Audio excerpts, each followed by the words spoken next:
That's here. That's home. That's us. That's one small step for man, one giant leap for mankind. Os ecos do universo.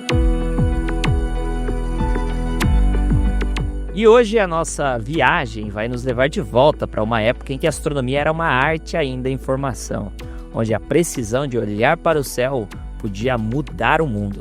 Seguindo com as explorações da vida de grandes astrônomos da história, hoje nós vamos falar sobre Tycho Brahe. Isso mesmo, Rodrigo. E você deve estar se perguntando por que Tycho Brahe? Ou até mesmo quem é esse cara? Bem, porque ele é daqueles personagens que muita gente da astronomia gosta bastante da história. Ele é uma figura absolutamente fascinante, que viveu num período de transição entre o mundo medieval e a ciência moderna. Não é à toa que muitos o consideram o fundador da astronomia observacional moderna. E a história dele é no mínimo peculiar. Para começar, vamos acertar o nome. Quando ele nasceu, o nome dinamarquês era Thi Oreson Bah. Mas por volta dos 15 anos, ele adotou a versão latinizada de Tycho Brahe, que é como ficou conhecido. E curiosamente, não há muito consenso sobre como pronunciar esse nome.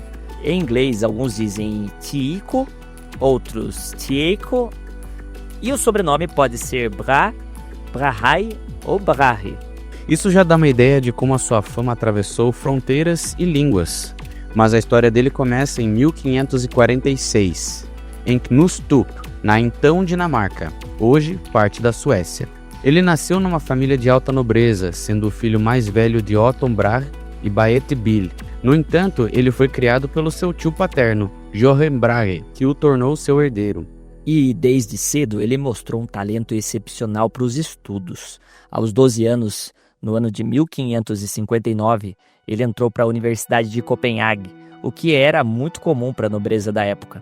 Ele deveria estudar direito, seguindo a tradição da família, mas foi um evento em 1560 que mudou tudo, e não era para menos. Se trata de um eclipse solar parcial que ele observou, e que lhe causou tanta impressão que ele decidiu dedicar-se seriamente à astronomia. Ele não abandonou os estudos, mas o seu foco mudou completamente.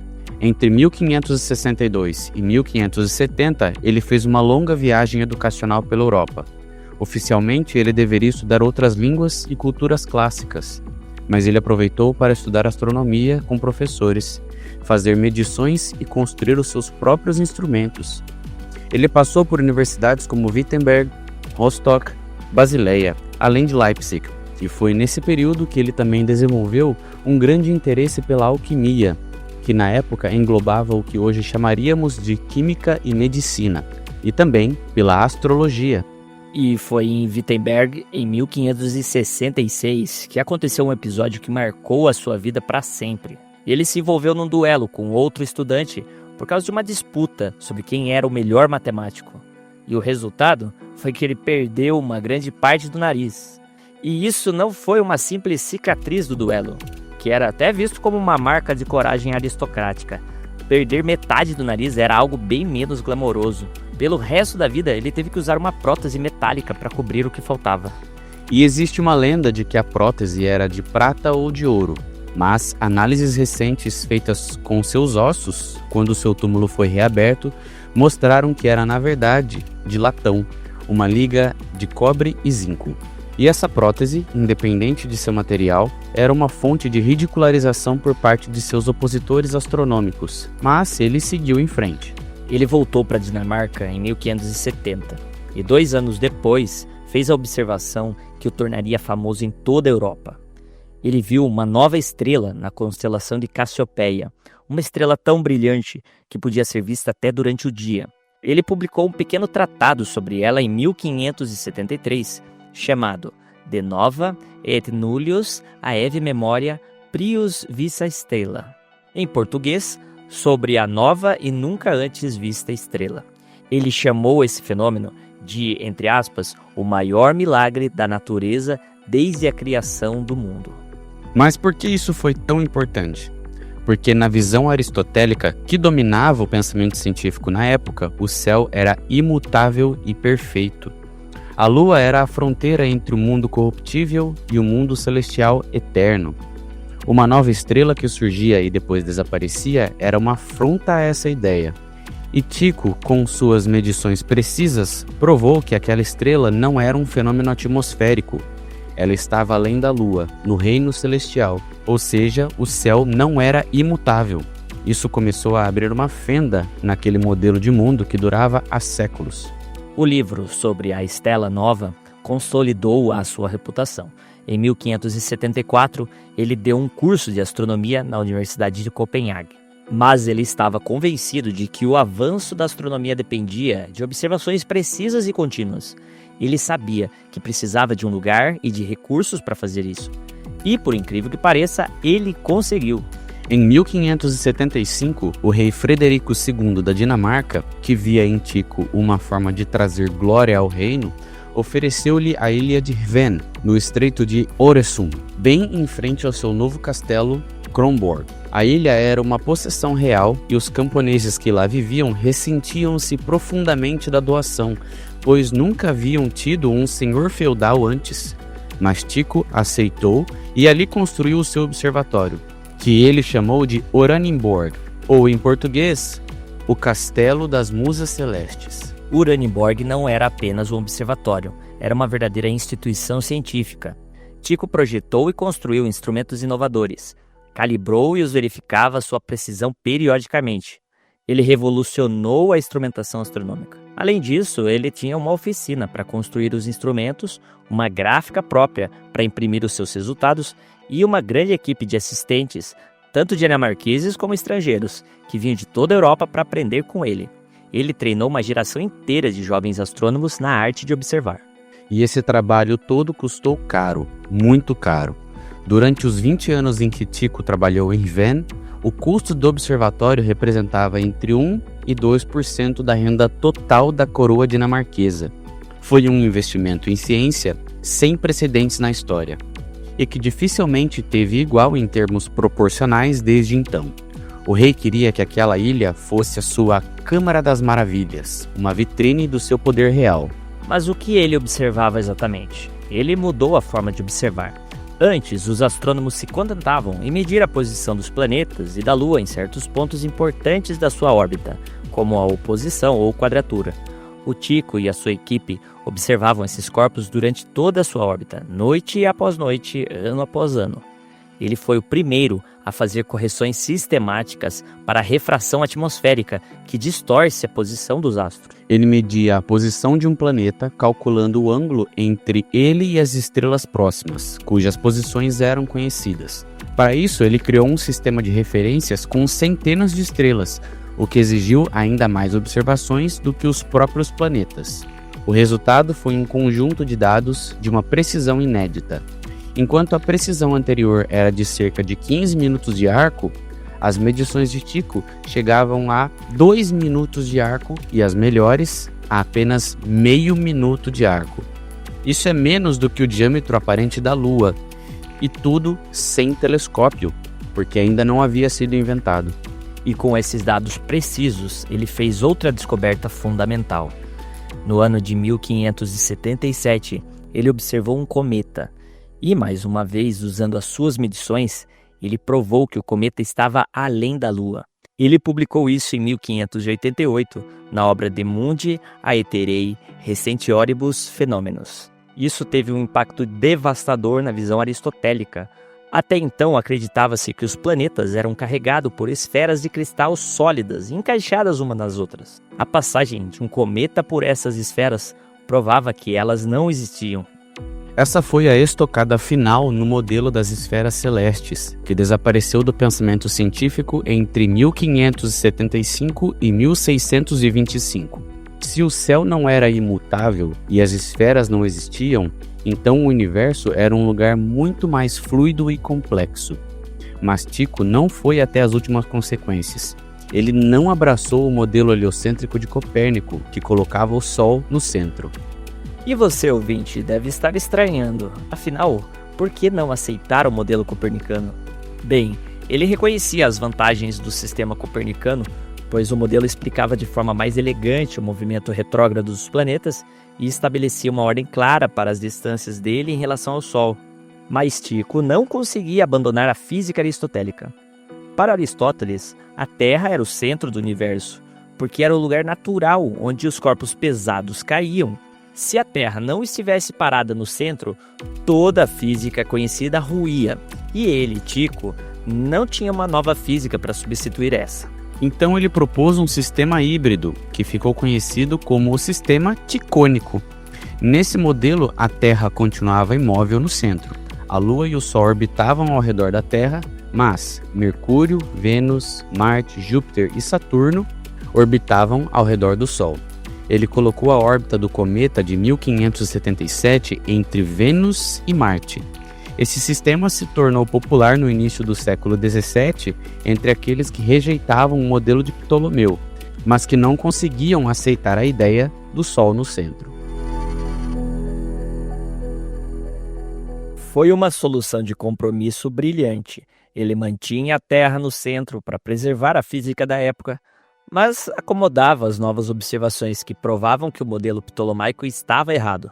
E a sua contribuição não foi apenas teórica. Na verdade, a sua maior contribuição foi o conceito de dados.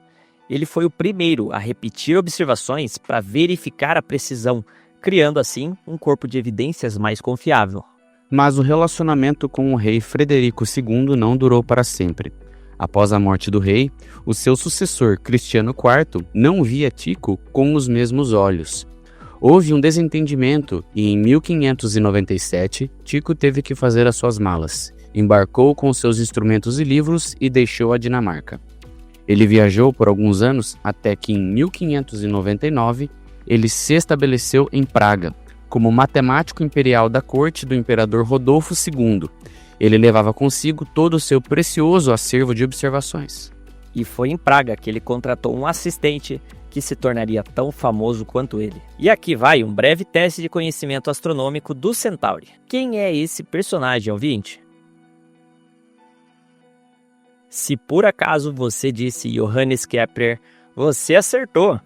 Kepler era um matemático e astrônomo alemão que entrou em contato com Tycho no final do século XVI, querendo obter cópias dos seus dados para provar o modelo heliocêntrico. Tycho, por sua vez, ofereceu a Kepler um emprego como seu assistente, para ajudá-lo a compilar os dados e refinar o seu próprio modelo. Mas a relação entre os dois era complicada. Kepler queria usar os dados para apoiar Copérnico, já Tycho queria aperfeiçoar o seu próprio sistema. Mas Tycho, conhecendo a genialidade de Kepler, deu-lhe a tarefa mais difícil, a de resolver o problema de Marte. Bom, Marte era o planeta que mais desafiava os astrônomos, porque o seu movimento no céu não se encaixava em nenhum modelo circular. E por fim, o final derradeiro de Tycho se deu em 1601. Ele faleceu 5 dias depois de um banquete, deixando todo o seu legado para quem? Para Johannes Kepler. A morte de Tycho é cercada de lendas. A mais famosa é que ele teria se recusado a sair da mesa do imperador para ir no banheiro, por questões de etiqueta, e que isso teria causado uma ruptura da sua bexiga, levando a uma infecção fatal. Mas os médicos modernos descartam essa história, pois uma bexiga não se rompe dessa forma. O que se sabe é que ele já sofria de algum problema urinário, e a retenção agravou a situação, causando uremia, que é uma síndrome clínica e grave caracterizada pelo acúmulo de toxinas e resíduos no sangue, como a ureia, causada devido à insuficiência renal severa. Acabamos de inaugurar o CentauriCast Medicina. Mas voltando às teorias sobre a morte de Tycho, tem a história de envenenamento ainda. Em 1901, quando seu túmulo foi aberto para uma comemoração, encontraram mercúrio nos seus restos mortais, o que deu origem à teoria de que ele teria sido envenenado, talvez até mesmo por Kepler. Mas as novas análises, feitas em 2010, mostraram que os níveis de mercúrio não eram altos o suficiente para matá-lo. Na verdade, ele mesmo ingeria mercúrio, pois acreditava-se que tinha propriedades medicinais, uma prática comum na época. Logo, não foi um assassinato. E para a surpresa de muitos, as análises também encontraram traços de ouro nos cabelos de Tycho. Ele foi exposto ao ouro durante toda a sua vida, provavelmente através de elixires alquímicos que ele mesmo preparava. ou talvez por usar talheres ou taças de ouro. Isso mostra o seu envolvimento com a alquimia. O que é fato é que a lenda do nariz de prata também caiu por terra, já que a prótese era de latão.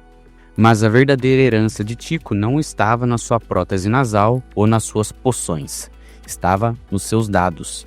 Após a morte, o imperador Rodolfo II ofereceu-se para comprar todos os instrumentos e dados, mas estava sem dinheiro e fez apenas um pagamento inicial. Pelo resto da vida dos filhos de Tycho, o imperador continuou pagando-lhes o valor da compra anualmente. E os dados, enfim, esses foram para as mãos de Kepler. Ele passou quase uma década analisando as observações de Marte e finalmente descobriu que a órbita do planeta não era um círculo, mas sim uma elipse. Essa foi a primeira de suas 3 leis do movimento planetário, publicadas na obra Astronomia Nova, no ano de 1609. A tabela que ele publicou mais tarde, a Tábula Rudolfina, em 1627, baseada nos dados de Tycho, era tão precisa que superou todas as anteriores. Sem as observações precisas de Tycho Brahe, Kepler nunca teria chegado a essa conclusão. E sem as leis de Kepler, Isaac Newton não teria tido as bases para formular, em 1687, a sua lei de gravitação universal. Newton deu uma descrição matemática e física para os movimentos dos planetas, com conceitos como velocidade, aceleração, massa e força, que se aplicam tanto no céu como na Terra. Esses conceitos são bases que os engenheiros usam até hoje para construir satélites, calcular órbitas e desenvolver tecnologias que nos são essenciais no dia a dia. É uma linha direta que conecta a precisão de Tycho Brahe à nossa realidade moderna. O GPS, as comunicações via satélite, a exploração espacial, tudo tem suas raízes nas noites passadas por aquele nobre dinamarquês na sua ilha, observando o céu com instrumentos gigantescos de madeira e metal, calibrados com um cuidado meticuloso. Ele não só mudou a forma como vemos o universo, mas forneceu a base para a revolução científica que viria. Exato. Uma revolução que, como vimos, não foi feita por um único homem, mas por uma corrente de pensamento. Tycho coletou os dados, Kepler os interpretou, Newton os explicou, e cada um deles é um gigante, sobre cujos ombros nos apoiamos até hoje. Por tudo isso, Tycho Brahe é, sem dúvida, um dos pilares da ciência moderna. E por hoje chegamos ao fim da nossa viagem. Exploramos os detalhes da vida desse personagem curioso da história da astronomia antiga, mas que sem a qual a história seria bem diferente. Uma coisa é certa, a ciência é algo colaborativo e que precisa de coragem para desafiar os paradigmas vigentes sempre que necessário. Escapar do modelo aristotélico foi um desafio para Tycho, mesmo frente ao modelo copernicano, que para a época era tido como o melhor. Foi só com Kepler, foi só após o falecimento de Tycho que a astronomia caminhou em frente. Você acabou de ouvir o Centauricast Entre as Estrelas.